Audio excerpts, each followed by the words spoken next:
नमस्कार दोस्तों, आप सभी को राधे राधे और जय श्री राम। आपका हमारी इस नई वीडियो में स्वागत है। आज की वीडियो में हम आने वाली निर्जला एकादशी के बारे में विस्तार से बात करेंगे। साथियों, अगर आपने अभी तक हमारे इस नए सनातनी चैनल को सब्सक्राइब नहीं किया है, तो जरूर कर लें। आपका एक एक सब्सक्रिप्शन हमारे लिए बहुमूल्य है। आइए शुरू करते हैं। ज्येष्ठ माह में जल से जुड़े व्रत और त्योहारों का विशेष महत्व होता है, क्योंकि इस समय गर्मी अपने चरम पर होती है। ऐसे में जल का दान करना और निर्जल रहकर उपवास करना धार्मिक दृष्टि से अत्यंत फलदायी माना जाता है। मान्यता है कि इस उपवास को करने से वर्ष भर सुख और समृद्धि की प्राप्ति होती है। इसी कारण निर्जला एकादशी, जो इस माह आती है, अत्यंत पावन मानी जाती है। इस एकादशी पर व्रत रखने से साल भर की सभी 24 एकादशियों के बराबर पुण्य प्राप्त होता है। आमतौर पर यह उपवास 24 घंटे का होता है, लेकिन इस वर्ष यह अवधि अधिक लंबी होगी। आइए जानते हैं इसके पीछे की वजह। निर्जला एकादशी कितने समय तक रखी जाएगी? निर्जला एकादशी की तिथि 6 जून 2025 को सुबह 2:15 पर शुरू होकर 7 जून को सुबह 4:47 तक रहेगी। इस बार एकादशी की तिथि करीब 24 घंटे तक बनी रहेगी और दोनों ही दिन उदयातिथि का संयोग बन रहा है। धार्मिक ग्रंथों के अनुसार जब एकादशी 2 तिथियों पर आती है, तो गृहस्थ जनों को पहले दिन व्रत रखना चाहिए। आइए अब जानते हैं पारण के समय के बारे में। इस बार व्रत की अवधि बढ़कर 24 घंटे से अधिक की हो गई है, क्योंकि व्रत का पारण अगले दिन दोपहर में किया जाएगा। व्रत पारण का समय 7 जून 2025 को दोपहर 1:44 से शाम 4:31 के बीच रहने वाला है। जो लोग संन्यास मार्ग पर हैं या मोक्ष की कामना रखते हैं, वे 7 जून को एकादशी का व्रत रख सकते हैं। वैष्णव संप्रदाय और इस्कॉन मंदिरों में यही दिन एकादशी के रूप में मान्य होता है। इस दिन व्रत रखने वाले 8 जून 2025 को सुबह 5:23 से 7:17 के बीच उपवास का पारण करें। अब जानते हैं एकादशी व्रत से पहले क्या करें। व्रत की शुद्धता बनाए रखने के लिए भक्तों को चाहिए कि दशमी की संध्या से ही अनाज का सेवन बंद कर दें, ताकि एकादशी के दिन व्रत की शुरुआत के समय शरीर में अन्न का कोई अंश न हो। आइए अब जानते हैं एकादशी व्रत का इतिहास के बारे में। एक बार बहुभोजी भीमसेन ने व्यास जी के मुख से प्रत्येक एकादशी को निराहार रहने का नियम सुनकर विनम्र भाव से निवेदन किया कि महाराज, मुझसे कोई व्रत नहीं किया जाता।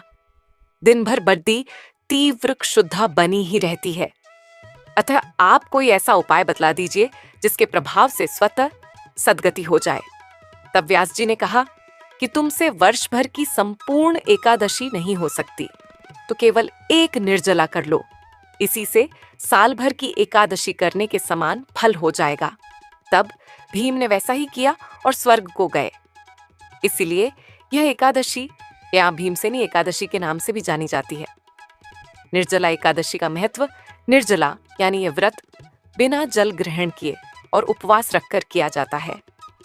इसीलिए यह व्रत कठिन तप और साधना के समान महत्व रखता है। हिंदू पंचांग अनुसार वृषभ और मिथुन संक्रांति के बीच शुक्ल पक्ष की एकादशी निर्जला एकादशी कहलाती है। इस व्रत को भीमसेन एकादशी या पांडव एकादशी के नाम से भी जाना जाता है। पौराणिक मान्यता है कि 5 पांडवों में एक भीमसेन ने इस व्रत का पालन किया था और वैकुंठ को गए थे। इसीलिए इसका नाम भीमसेनी एकादशी भी हुआ। आइए जानते हैं निर्जला एकादशी का क्या महत्व है। सिर्फ निर्जला एकादशी का व्रत कर लेने से अधिक मास की 2 एकादशियों सहित साल की 25 एकादशी व्रत का फल मिलता है। जहां साल भर की अन्य एकादशी व्रत में आहार संयम का महत्व है, वहीं निर्जला एकादशी के दिन आहार के साथ ही जल का संयम भी जरूरी है। इस व्रत में जल ग्रहण नहीं किया जाता है, यानी निर्जल रहकर व्रत का पालन किया जाता है। ये व्रत मन को संयम सिखाता है और शरीर को नई ऊर्जा देता है। ये व्रत पुरुष और महिलाओं दोनों द्वारा किया जा सकता है। व्रत का विधान है, दिन भर इन बातों का ध्यान रखें। 1, पवित्रीकरण के समय जल आचमन के अलावा अगले दिन सूर्योदय तक पानी नहीं पिएं। 2, दिन भर कम बोलें और हो सके तो मौन रहने की कोशिश करें। 3, दिन भर न सोएं। 4, ब्रह्मचर्य का पालन करें। 5वीं, झूठ न बोलें, गुस्सा और विवाद न करें। साथियों, अब सुनते और पढ़ते हैं निर्जला एकादशी की व्रत की कथा को। बोलिए सत्यनारायण भगवान की जय, लक्ष्मी नारायण भगवान की जय।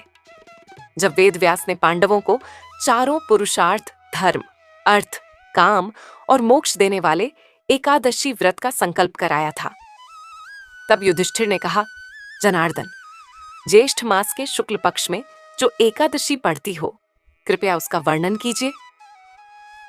भगवान श्री कृष्ण ने कहा, हे राजन, इसका वर्णन परम धर्मात्मा व्यास जी करेंगे, क्योंकि ये संपूर्ण शास्त्रों के तत्वज्ञ और वेद वेदांगों के पारंगत विद्वान हैं। तब वेद व्यास जी कहने लगे, कृष्ण और शुक्ल पक्ष की एकादशी में अन्न खाना वर्जित है। द्वादशी को स्नान करके पवित्र होकर फूलों से भगवान केशव की पूजा करें। फिर पहले ब्राह्मणों को भोजन देकर अंत में स्वयं भोजन करें। ये सुनकर भीमसेन बोले, परम बुद्धिमान पितामह, मेरी उत्तम बात सुनिए। राजा युधिष्ठिर, माता कुंती, द्रौपदी, अर्जुन, नकुल और सहदेव ये एकादशी को कभी भोजन नहीं करते तथा मुझसे भी हमेशा यही कहते हैं कि भीमसेन, एकादशी को तुम भी न खाया करो, परंतु मैं उन लोगों से यही कहता हूं कि मुझसे भूख नहीं सही जाएगी। भीमसेन की बात सुनकर व्यास जी ने कहा, यदि तुम नरक को दूषित समझते हो और तुम्हें स्वर्गलोक की प्राप्ति अभीष्ट है, और तो दोनों पक्षों की एकादशियों के दिन भोजन नहीं करना। भीमसेन बोले, महाबुद्धिमान पितामह, मैं आपके सामने सच कहता हूं, मुझसे एक बार भोजन करके भी व्रत नहीं किया जा सकता, तो फिर उपवास करके मैं कैसे रह सकता हूं? मेरे उदर में वृक नामक अग्नि सदा प्रज्वलित रहती है। अतः जब मैं बहुत अधिक खाता हूं, तभी यह शांत होती है। इसलिए महामुनि, मैं पूरे वर्ष भर में केवल एक ही उपवास कर सकता हूं, जिससे स्वर्ग की प्राप्ति सुलभ हो तथा जिसके करने से मैं कल्याण का भागी हो सकूं। ऐसा कोई एक व्रत निश्चय करके बताइए, मैं उसका यथोचित रूप से पालन करूंगा। व्यास जी ने कहा, भीम, ज्येष्ठ मास में सूर्य वृष राशि पर हो या मिथुन राशि पर, शुक्ल पक्ष में जो एकादशी हो, उसका यत्न पूर्वक निर्जल व्रत करो। केवल कुल्ला या आचमन करने के लिए मुख में जल डाल सकते हो। उसको छोड़कर किसी प्रकार का जल विद्वान पुरुष मुख में न डालें, अन्यथा व्रत भंग हो जाता है। एकादशी को सूर्योदय से लेकर दूसरे दिन के सूर्योदय तक मनुष्य जल का त्याग करे तो यह व्रत पूर्ण होता है। इसके बाद द्वादशी को प्रभात काल में स्नान करके ब्राह्मणों को विधिपूर्वक जल और सुवर्ण का दान करे।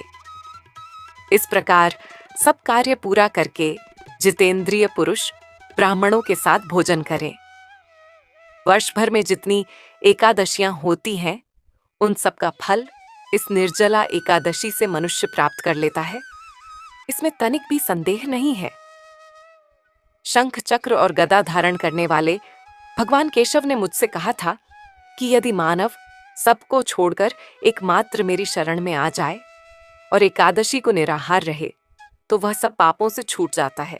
कुंती नंदन, निर्जला एकादशी के दिन श्रद्धालु स्त्री पुरुषों के लिए जो विशेष दान और कर्तव्य विहित हैं, उन्हें सुनो। उस दिन जल में शयन करने वाले भगवान विष्णु का पूजन और जलमयी धेनु यानी पानी में खड़ी गाय का दान करना चाहिए। सामान्य गाय या घी से बनी गाय का दान भी किया जा सकता है।